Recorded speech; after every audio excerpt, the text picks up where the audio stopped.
Winged a falcon, turkey pulled down, take us back to Plymouth Town. And Clara's at it again. Aunt Clara's errant magic whisks the Stevens back to the Pilgrim's first Thanksgiving, where Darren is denounced for, of all things, being a witch. Hi, I'm Mark Simpson. And I'm David Pierce. I'm Adam Michael James. Welcome to Twitch Talk.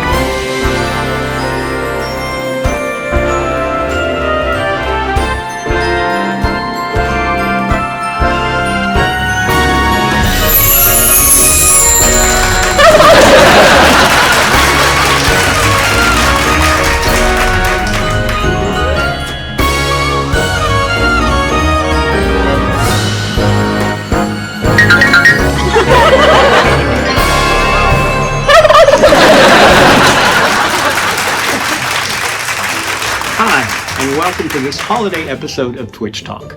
I'm Mark Simpson. I'm the producer of the Bewitched fanfare events and the admin of the Facebook pages and groups. And our next event is scheduled for May 6th through 8th in Salem, Massachusetts. You can get all the latest information by visiting bewitchedfanfare.com. And now you can get all the latest on Twitch Talk by visiting twitchtalktv.com. We're thankful that you've taken time from your Thanksgiving holiday to join us, and tonight we'll be discussing Bewitched episode number 119, Samantha's Thanksgiving to Remember. The episode was written by Tom and Helen August. It was directed by Richard Kinnan, produced by William Asher, and the executive producer was Harry Ackerman. The regular cast includes Elizabeth Montgomery as Samantha, Dick York as Darren, Sandra Gould as Gladys, Aaron Murphy as Tabitha, with Marion Lorne as Aunt Clara. Additions to the cast include Laurie Main as Frances, Richard Bull as John Alden, Peter Cannon as Miles Standish, and Jacques Aubuchon as Phineas. As always, we'll be starting with the official Screen Gems episode description.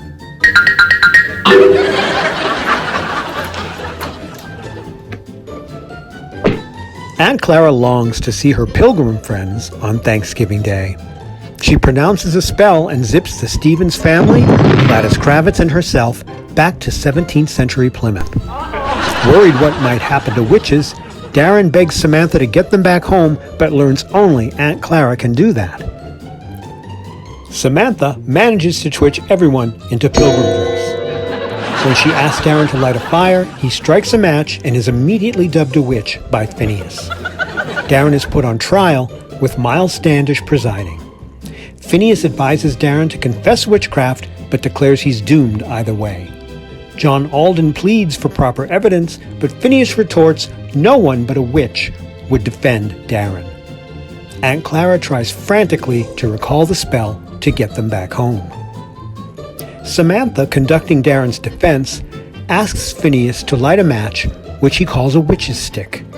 When he hesitates, Samantha twitches the match into flame. Phineas must now confess himself a witch or withdraw the charges.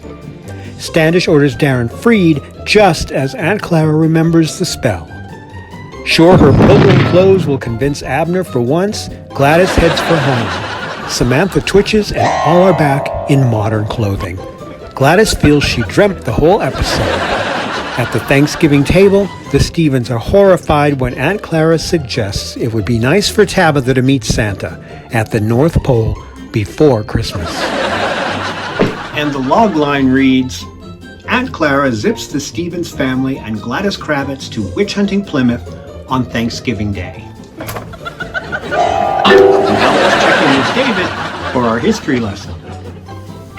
Thanks, Mark. I'm David Pierce, and if you're a Bewitched fan, and I know you are, then have I got a book for you. Boom! The Bewitched history book contains information on all 254 episodes, along with reviews, trivia, pop culture, history, and so much more. And it makes the perfect holiday gift.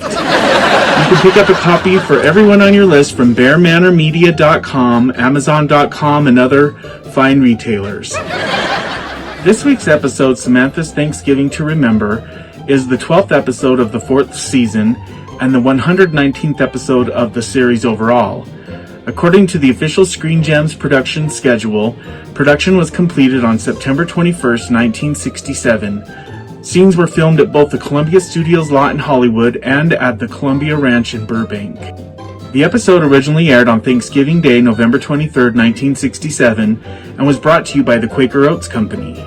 On that date, the number one song on the Billboard chart was Incense and Peppermints by Strawberry Alarm Clock, and the number one movie at the box office was Walt Disney's The Jungle Book, which raked in $378 million and was Disney's second highest grossing film at that time.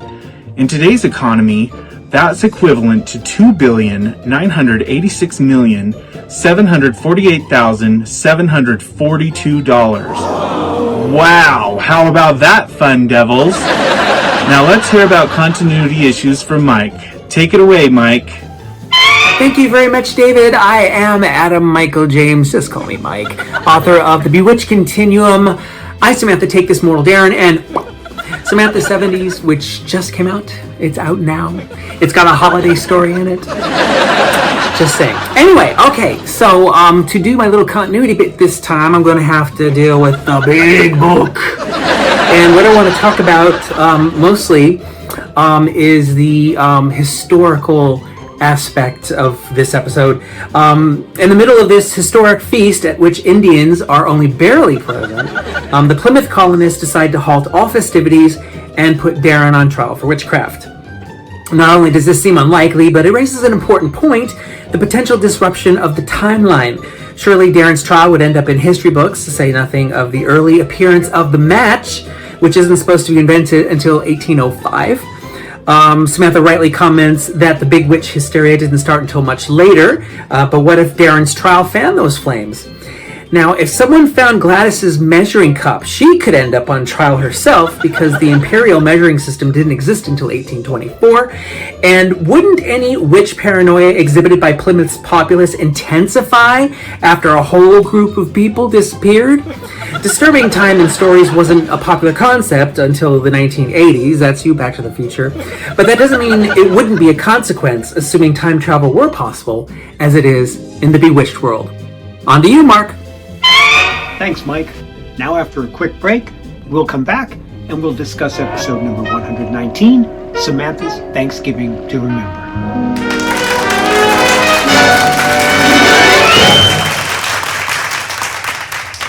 I like a nice cup of tea in the morning. What's up, freakers? It's tea time. Today I want to tell you about a book I'm reading. Now, it's not just any book. It's got words and a cover and pages. No, it's not just any kind of book. It's a history book. Now, you're probably thinking, why in the name of all that glitters do I want to read a history book? But this isn't some kind of rag about generals and politicians and all that crap. No, this is the Bewitched history book, and it's one of my favorites. It's full of facts and dates, but it's also got trivia and anecdotes about our favorite show, Bewitched. Now, here's a gleaming little nugget. Did you know that the day that Samantha for the Defense Part 2 aired, December 15th, 1966, that Walt Disney passed from this earth to that great adventure park in the sky? Who knew? Now, I could tell you more, but that would keep you from getting over to Amazon and buying your own copy. Y'all enjoy.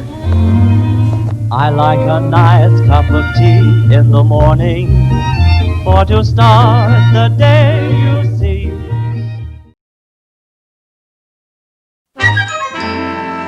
Welcome back to Twitch Talk, and we've brought in the panel, and today we're going to be discussing episode number 119, Samantha's Thanksgiving to Remember.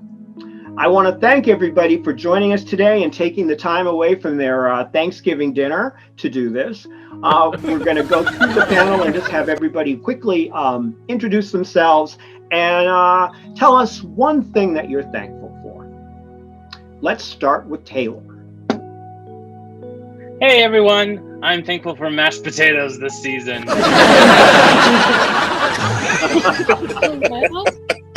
Hey. How about you, Anna? I am thankful for Twitch Talk. You know, I mean, I have just had so much fun with you guys, and it's I look forward to next year.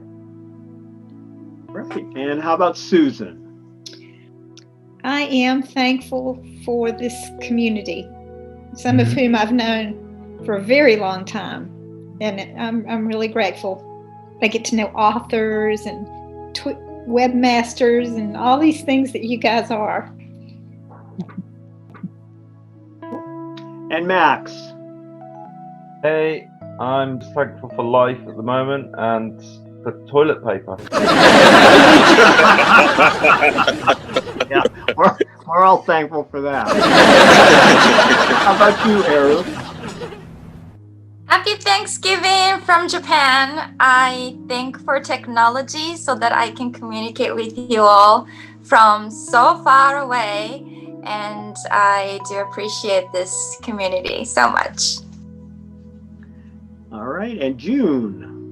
Well, I'm thankful for all my wonderful friends and getting to have new friends, either online or in person. So I'm very thankful for all my friends. And Justin? I am thankful for Bewitched Fanfare, being able to go to Los Angeles for the convention a couple of years ago and discover that there are people who are as big of Bewitched fans as I am. And how about you, Novelle? I am thankful for my friends and family, especially this year, and the new friends I was able to make because of this show. Thanks, Mike, for that. So, very appreciative and thankful for you guys. Awesome. And Robert? I am thankful for y'all and the repeal of prohibition. How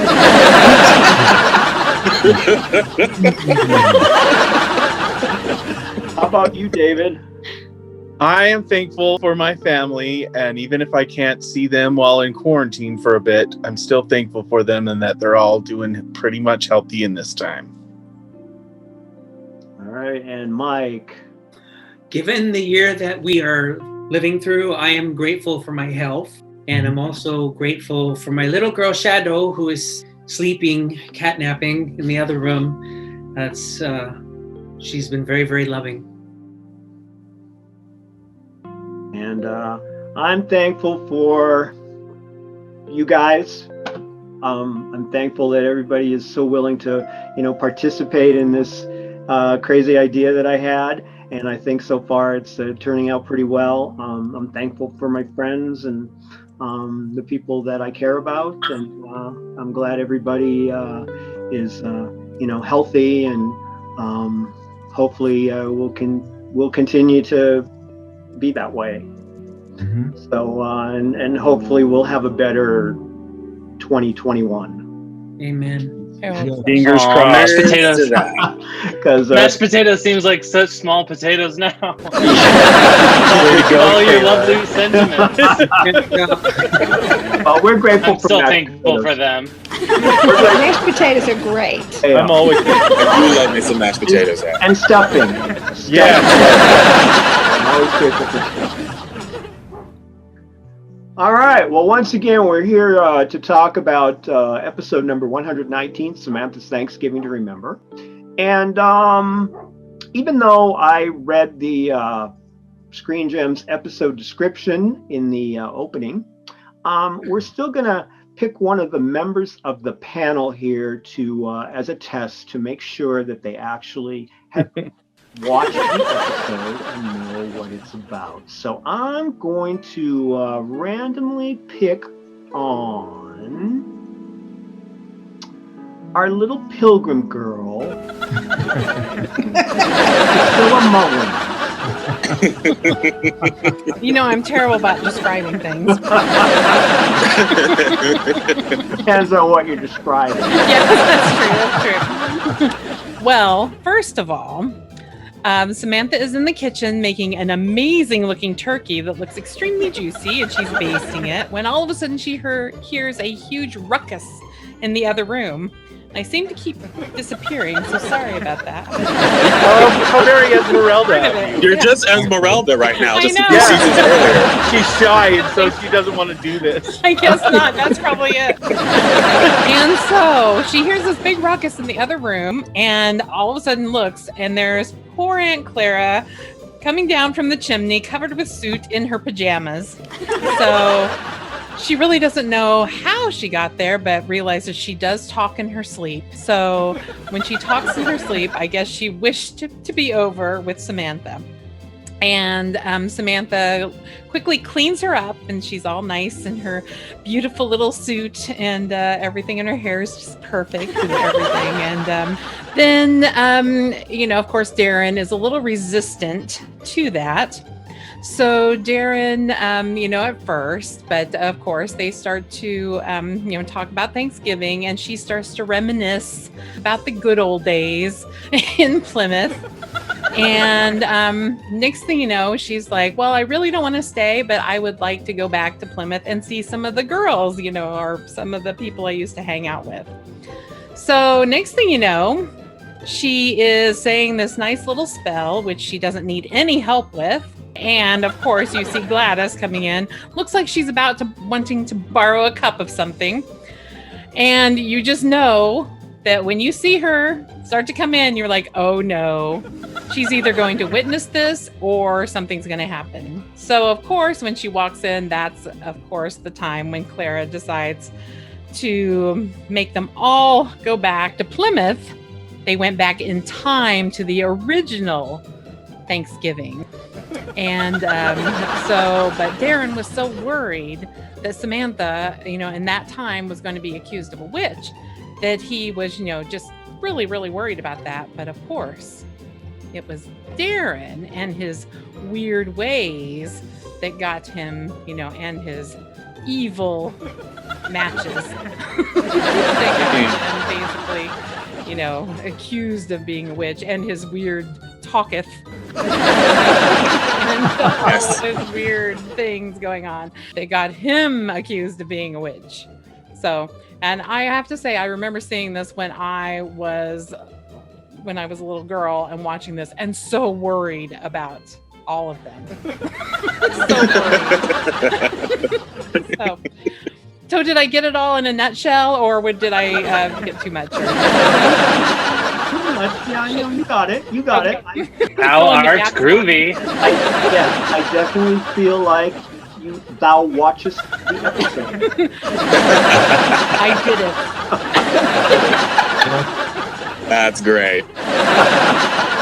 Okay, so now we'll go through, and I'm gonna each member of the panel will talk about the episode, what, you know, their feelings about it, if they noticed any bloopers, and there's definitely bloopers in this one, and just whatever comes to mind. So let's go ahead and start with Anna.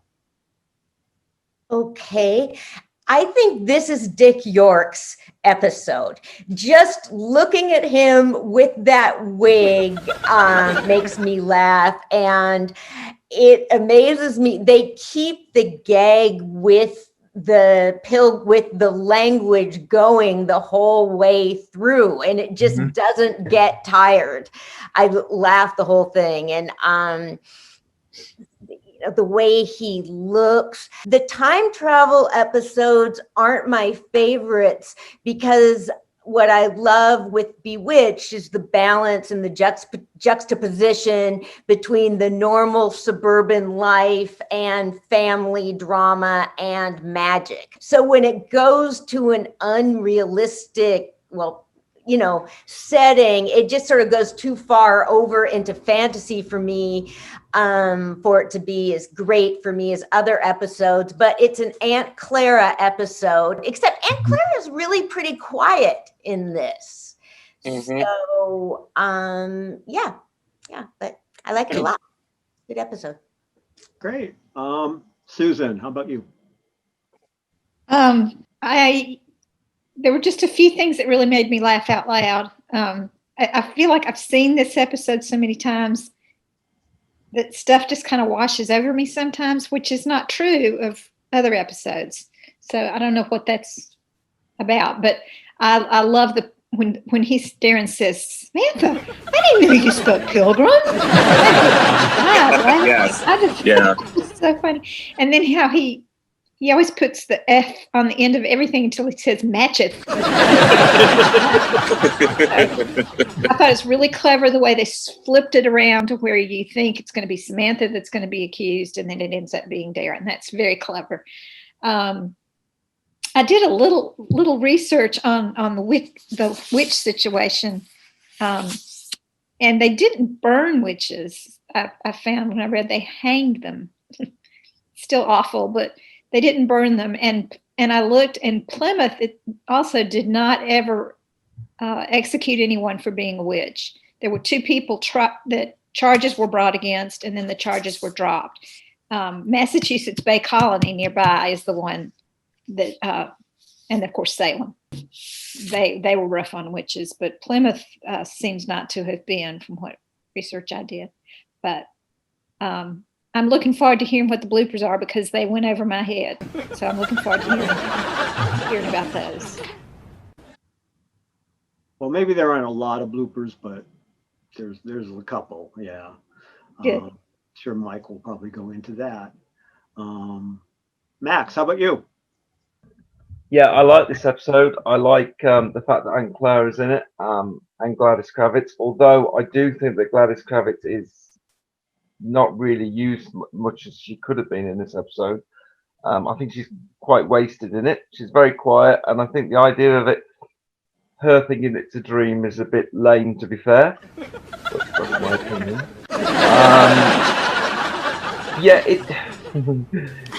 I do like this episode, but I don't know whether it's because I'm not an American. And I do remember when I first watched this, I learned a lot about Thanksgiving, because we don't really learn about it here. I don't remember learning about it in school. So it's a bit of a history lesson for me. I noticed how big your turkeys are. They're absolutely massive. I don't know whether that's being exaggerated for the show or if that's real, and even the oven is like double the size of what we have here.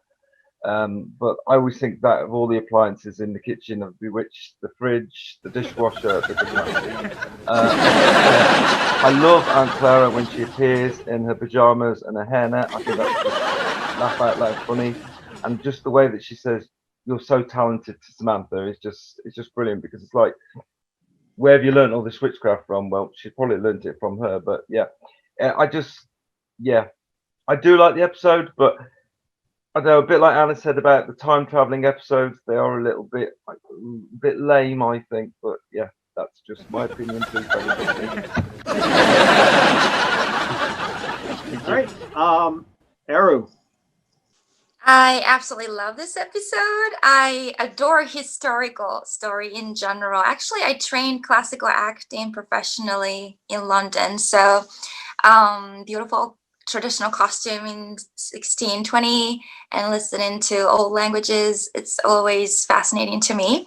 And also, you all know me. I am a Mrs. Kravitz supporter, nothing political. So I always feel so sorry to Mrs. Kravitz. But this episode, she thought it was a dream, so that she didn't have to feel depressed. It's very important for me, and I love episode which everyone feels happy. So yeah, I really like it. And also, as Max said, and I grew up in Japan, and we don't really celebrate Thanksgiving, so it's very interesting for me to study American history as well.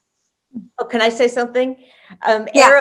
I think this is one of very few episodes where Tabitha gets to play with other kids. I know. Yeah, I'm a Tabitha supporter and Mrs. Kravitz supporter. Yeah. And I don't know how she hung out with children from that era, but she did very well, and I'm really happy about this.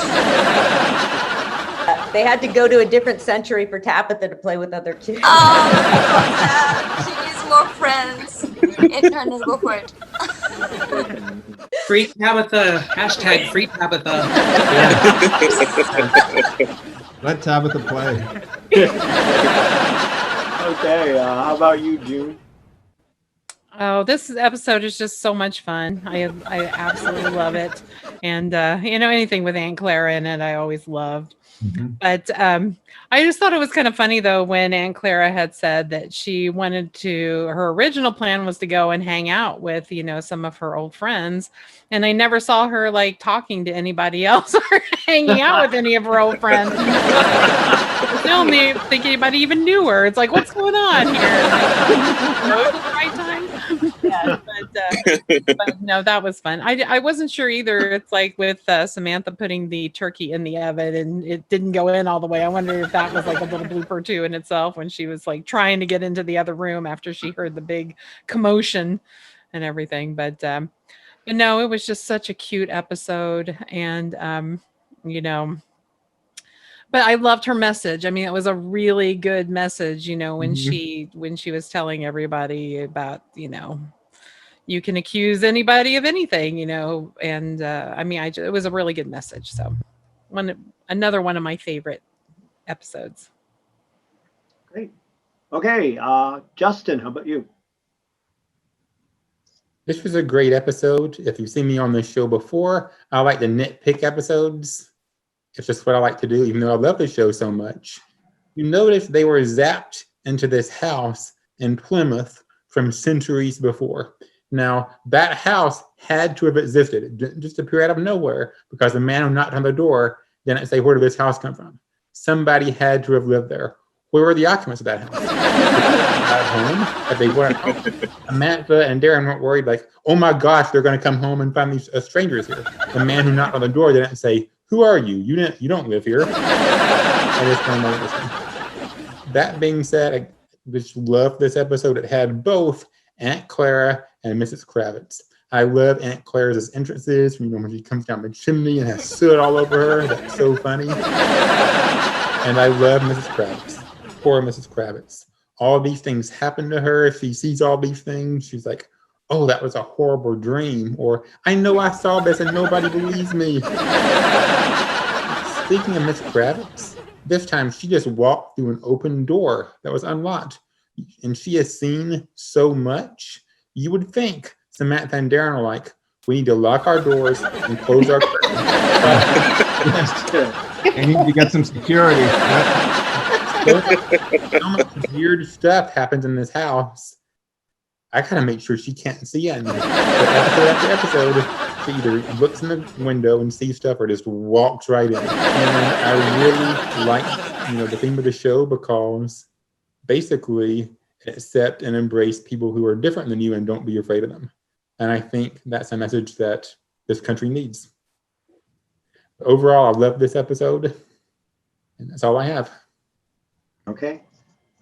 Nabel. I do tend to agree with Max a little bit as far as period pieces go.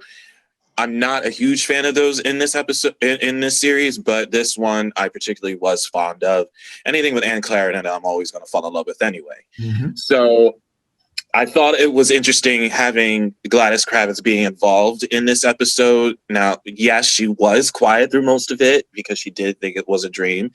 Because you would have figured a busybody like Gladys, she would have said a lot of things throughout this entire trip, but she was mainly quiet throughout the entire time till they got transported back home, and then wanted to show Abner her in her pilgrim outfit. So I thought it was, as everybody mentioned, the message within this episode after Samantha had the gentleman light the witch's stick.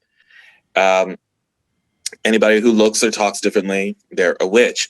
My confusion, though, when it comes to these types of episodes, and maybe this is me being way too much into it, how is it that Samantha still had her powers in this episode, where normally when she goes back in time, she doesn't have her powers, whether it's willingly, if she wants to go back in time, like when in the season 3 episode, when she went back for Darren the Bold, when Endora sent her back for that episode, she not only didn't lose her memory, she still had it, but she also didn't have her powers, where in this one, she automatically had her powers still without any problems.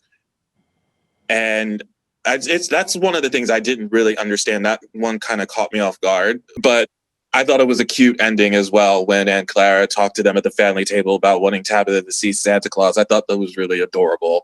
I love that ending scene. That was one of my favorite scenes throughout the entire episode. But overall, it was a really good show. I loved it. Great. And Robert. Another episode with Aunt Clara on top of Macedonian. So that was just like a super treat for me.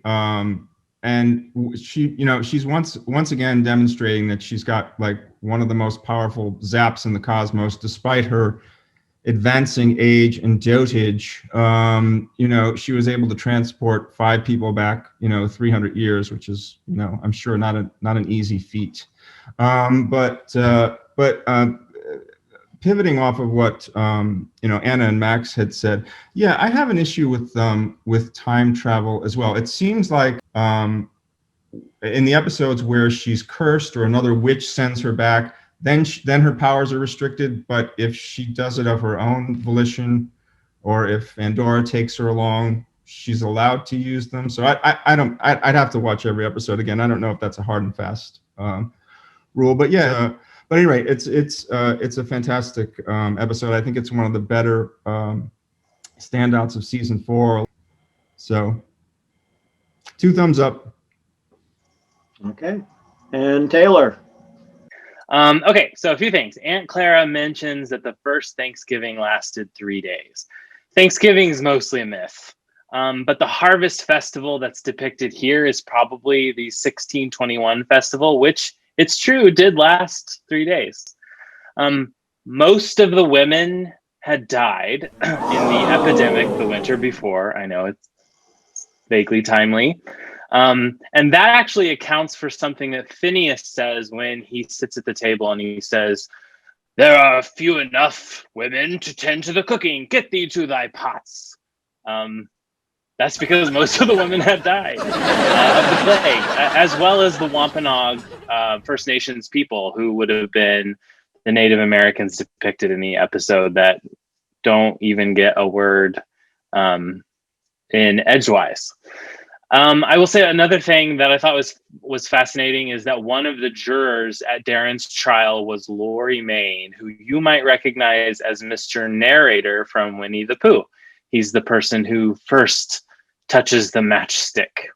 When this episode was first being written, the Plymouth National Wax Museum was just opened that month, depicting in realistic wax the stories of John Alden and Priscilla and Boston Blackie. No, not him. Turkey probably wasn't served, but venison, fish, and shellfish almost certainly were. And there were no potatoes, so really do enjoy those and be grateful for them this year. I also had just a couple questions that I wanted to throw out. The thing that really gave me pause when I was watching this episode in anticipation of talking about it, which is a whole different exercise than just watching it, is at a certain point, Darren says to Samantha, "They burned witches in the 17th century."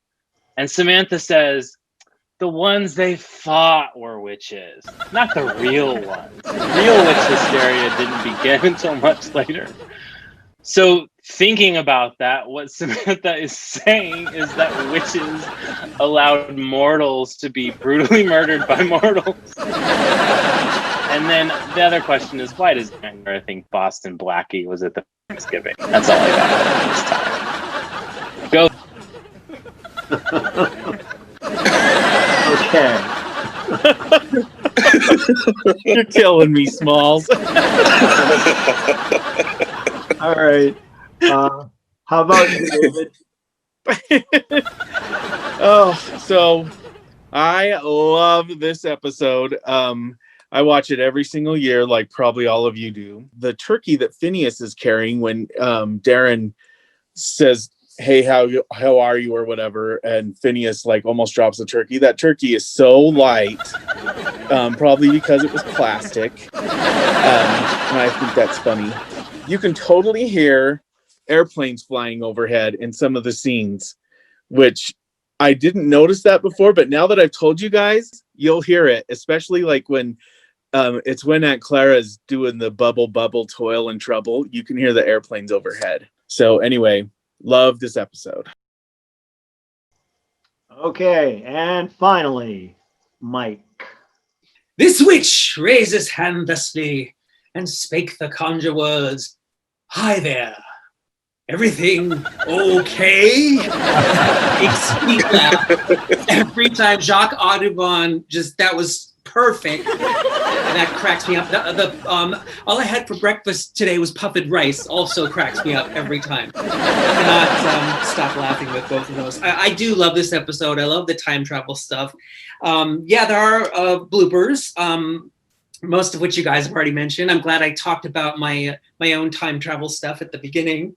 But I will say that it was interesting that they had Gladys fainting at the site of her 17th century surroundings, because I think it was a device to get Sandra Gould to be more still in facilitating the wardrobe change, because she didn't have as much experience with it as the others at that point. And I think the same could be said for, I don't know which Murphy sister they used for this one, because she had her back turned, but it was probably the same idea. So she didn't have to, a 3-4-year-old girl didn't have to hold the same facial expression. No, I noticed that nobody really eats at this Thanksgiving feast. They dish through a few things. Again, maybe that's because the turkey is plastic. That's not the only thing that's plastic. Darren's handcuffs, when they rattle together, you can hear those are plastic too. I thought it was kind of wild that Darren would speak so freely and loudly his worries about Samantha being a witch within earshot of the same people that he's worried about. It's like, yo, Darren. When everybody returns to the present, there's a marked delay in. If I'm looking down, it's because I'm looking in the big book again. There's a delay in Darren's return. And I don't know why, because Clara's spell is very specific. Take us back to whence we came. That includes everybody. So I don't know why Darren would be a straggler there. And the other thing here is maybe Abner could say that Gladys rented her pilgrim costume to play a trick on him. But the thing is, if Gladys feasted with the pilgrims, her clothes might change, but she'd still be full. And so she'd be standing outside, the door with this physical sensation that she had just eaten a big meal. So to me, that sort of discounts the idea of them trying to convince her that it's a dream, because I think that would take away from it. And the last thing about Gladys is, aside from declaring her to Phineas, Gladys really doesn't have any reason to be in Plymouth here. I think, I forget, one of you touched on this before, but Gladys was ready to out Samantha as a witch in a courtroom in Samantha for the Defense, and she was all popping off about it in Soapbox Derby, and you'd think she'd love the idea to have a captive audience to finally hear what she has to say, but all she does is follow the Stevens around looking confused. I kind of wish they would have integrated her a little bit better into this episode. And again, like the rest of you, Samantha's speech during the trial.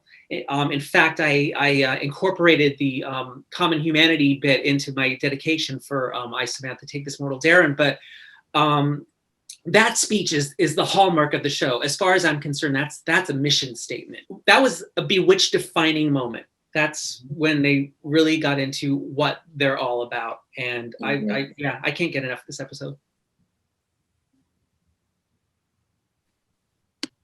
Okay. Well, I guess it's my turn. I do like the episode. Not really one of my absolute favorites, but I do like it. I think it's got some, as you know, everybody else has mentioned, it's got some touching moments. At the beginning, when Clara is reminiscing, I just think that's like really sweet. And of course, Samantha's speech, like everybody else has said, and it's really, it's kind of sad that speech is just so very relevant today as well. I think we thought that things had gotten better, but we've been made aware this year that really they haven't, and maybe they've gotten worse. I don't know. But that speech is it's amazing.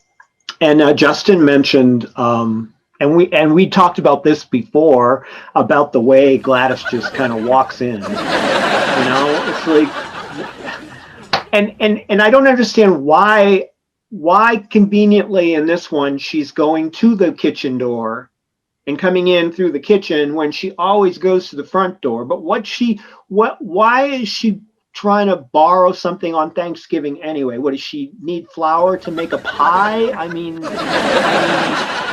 I don't know. Again, she didn't really serve a lot of purpose. Okay, why does he have a match when Samantha has zapped him into, pilgrim outfits? How does he happen to have a match in his pocket? Yeah. Where did that match come from?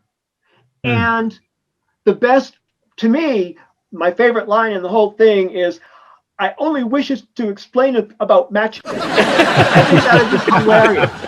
I think that's probably one of the funniest things that Dick York ever said, in the entire 5 seasons he was on the show. So I guess we'll take a quick break, and we'll be back in just a minute.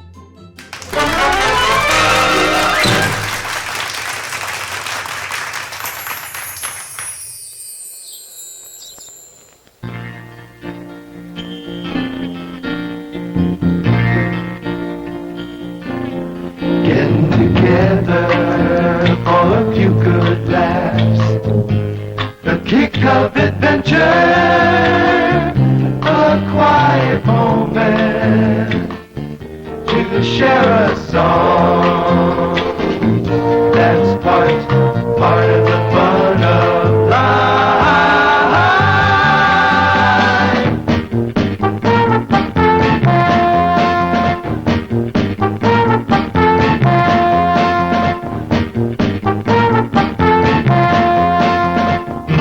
We've got a lot to share.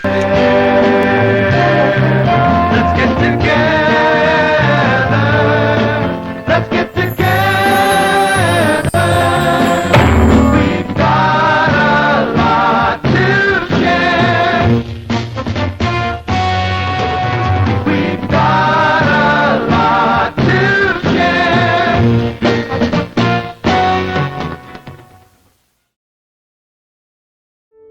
Bewitched has always conveyed the message of love and acceptance towards those who are different than we are. In these uncertain times of increasing hatred and bigotry, we are asking everyone to remember the words of Samantha that ring just as true today as they did in 1967.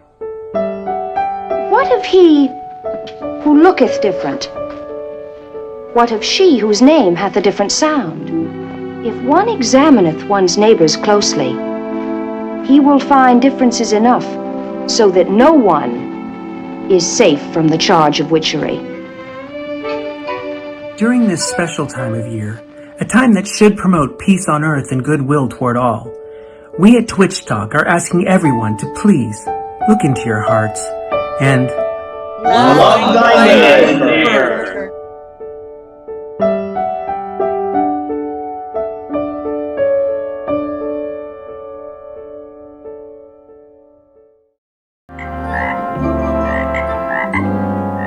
Hey Bewitched fans, it's me, Adam Adam Michael James, and if you have been online at all the last couple of years, you know that I am the author of the Bewitched Continuum, the ultimate linear guide to the show, and also I, Samantha, Take This Mortal Darren, my imagined series finale. Only thing is, Samantha and Darren decided that they had more that they wanted to say. Samantha's 70s. 7 supernatural sagas of the Stevens doing the dazzling days of disco. Samantha's 70s starts where I, Sam, left off.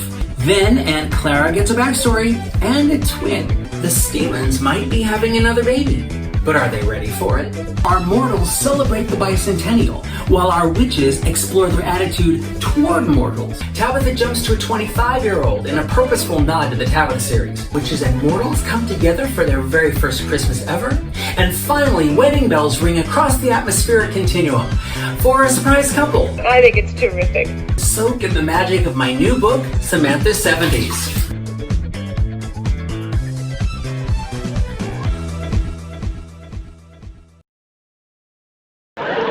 Oh, what memories. The Pilgrims, Plymouth Rock, Miles Standish, Priscilla, John Alden, Boston Blackie. No, that's not quite right.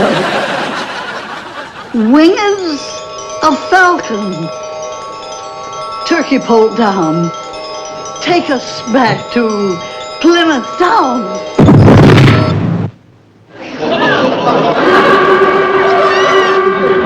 Good morrow. Greetings. Hi there. Everything okay?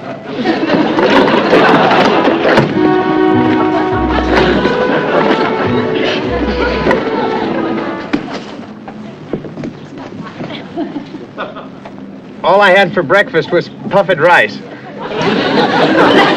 Puffed rice?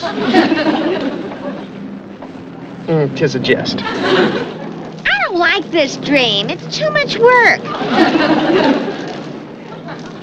Maybe it isn't a dream. But if it isn't a dream, what is it?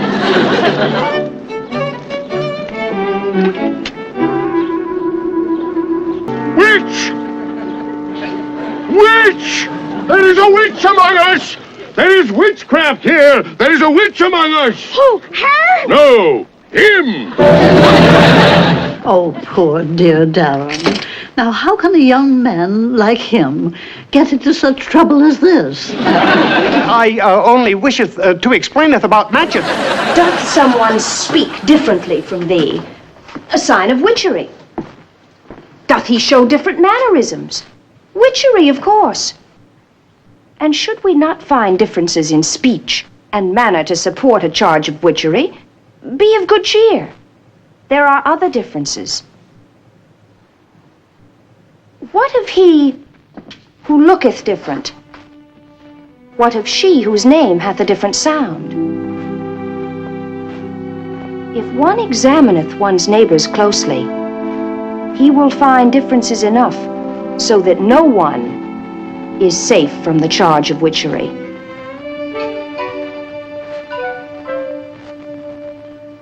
But is that what we seek in this new world? Methinks not. The hope of this world lieth in our acceptance of all differences and a recognition of our common humanity.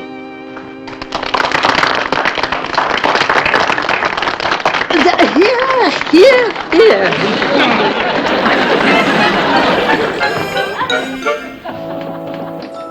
Okay, well, welcome back to Twitch Talk.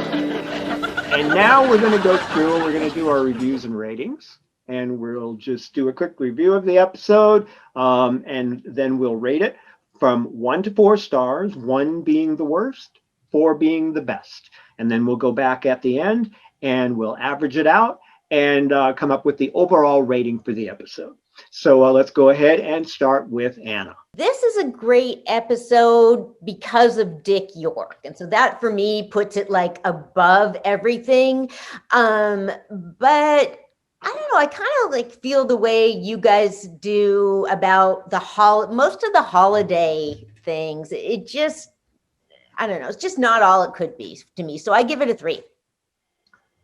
Okay. Susan, how about you? Even though there are some really cool things about it, like that speech, I mean, that is the mission statement, like you say, for the whole series. But I watch it and it just doesn't grab me every time. It's just like, okay, I've seen this, know what's coming. So I give it a 3. Okay, and Max? I agree with Anna. I like this episode. It doesn't always grab me. I love the message. I think it's very profound. Also, our favourite background and extra Herbie is in this scene in the courtroom. I just noticed that. Well, no, I just remembered that. Sorry. So yeah, I give it a 3. Yeah. Okay, and Eru. I love this episode. I think it's very educational. As a Japanese, I experience a lot when I show something new from Japan, like a new technology. I've been seeing like 2 reactions. First one is, wow, that's so exciting. Is it from Japan? Like, when they saw matches. But the second one is like, whoa, where are you from? It's creepy. And I think when you see something new, embracing new culture, embracing something new you never learned before, that's very important. So it means a lot to me. So 4. All right, and June. Well, I do love this episode. There's some things like, I said it sometimes it doesn't flow very well in some places, but with the speech and everything else, it's really good. But I am actually going to give it a 3. Okay, and Justin.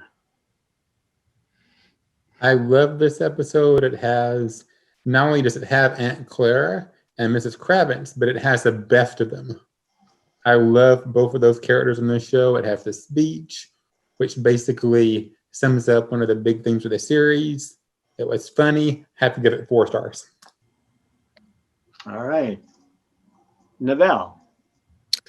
I had to kind of agree with pretty much everybody here. I did enjoy the episode. It's not one of those that grabs me a lot when I watch it, with a lot of season 4 episodes that do. But the speech, the mission statement, was well done. I'll give it a 2.5.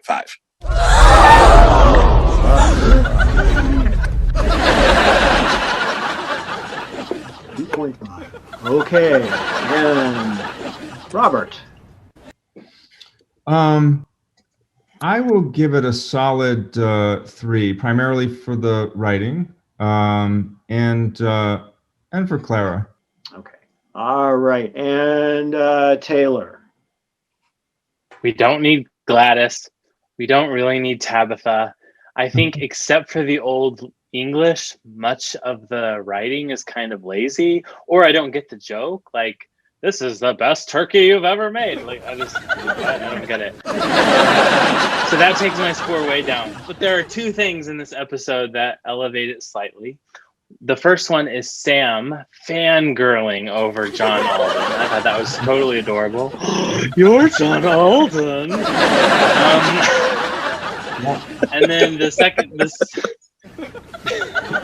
second thing was that I thought Aunt Clara's pink jammies with her little bouffant cap and enamel daisies was also super adorable, and I appreciate thinking about the personal life of Aunt Clara. So I will give the episode a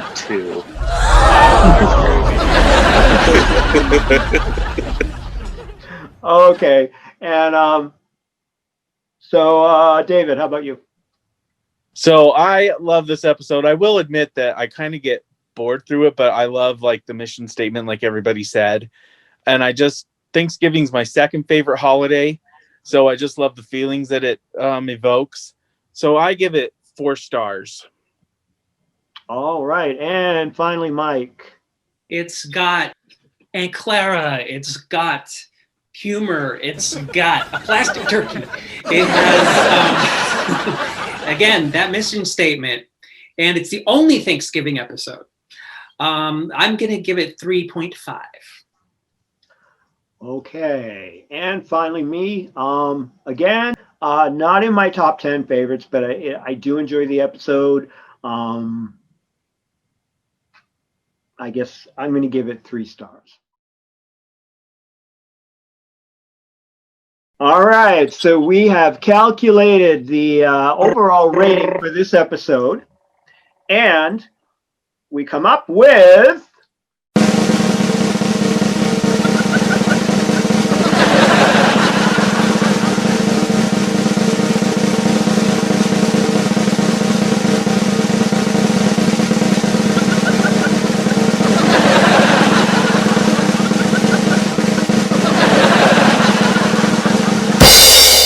3.4545454545. So we're going to give this one 3.5 stars.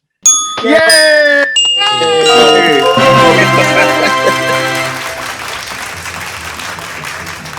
Okay, now does anybody have anything else that they want to comment on before we take another quick break? No? All right.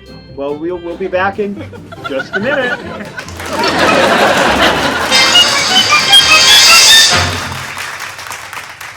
Gentlemen, people love classic TV. And what's more classic than Bewitched? But in the 60s, audiences didn't demand the same level of continuity that we expect today. So how to make sense of 8 seasons of Bewitched? The Bewitched Continuum, the only book to compare and contrast all 254 episodes, along with witch illnesses, top 10s, and more. It's the ultimate linear guide. And the slogan? The Bewitched Continuum. Come feel the magic. Now available on Amazon.com. Y'all bored at home? You got nothing to do? The Bewitched history book will come to your rescue.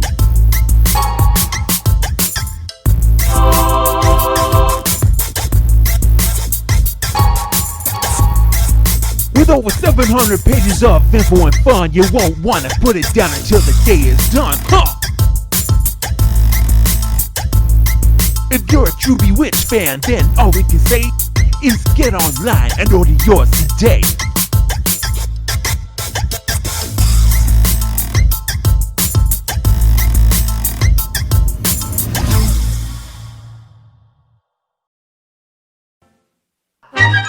All right, well, welcome back.